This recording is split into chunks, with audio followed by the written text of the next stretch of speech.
The Karot Hydropower project in Pakistan is one of the major investments under the Belt and Road Initiative, and its reservoirs began storing water today. The plant is along the China-Pakistan Economic Corridor, a 3,000-kilometer long route of infrastructure projects connecting the two countries. Meng Qingcheng reports. After 6 years of construction, the Karot Hydropower station has closed the gates of its diversion tunnels and has officially started to impound water. It's a milestone event marking the completion of over 90% of the project. It also paves the way for power generation in eastern Pakistan in the first half of next year.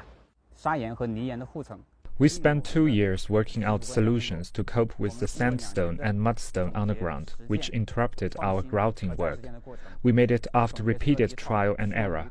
The cement used in construction was produced locally, so we tried very hard to control temperature rise and reduce cracks in the concrete. Karot Hydropower Station is located on the Jhelum River in Pakistan's eastern province of Punjab. With an installed capacity of 7,200 megawatts, it can provide over 3 billion kilowatt-hours of clean energy each year, supplying electricity to about 5 million people in the country. During construction, about 3,000 to 5,000 people will get the employment. They are already employed here. And another important thing is that the tariff for this project is around 7.5 cents. So consumers in Pakistan will get a cheaper electricity from this basically project.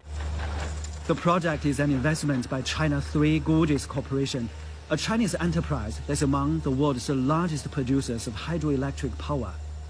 It's a subsidiary, the Three Gorges South Asia Investment, holds the majority share of the Karot Power Company that operates the plant. This investment is coming from private sectors. After completing 30 years, this project will be transferred to the provincial government, which means government of Punjab will get a project of 1.7 billion at free.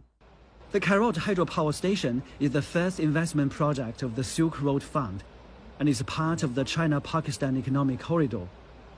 Once completed, it is expected to help reduce carbon dioxide emissions in Pakistan by 3.5 million tons per year.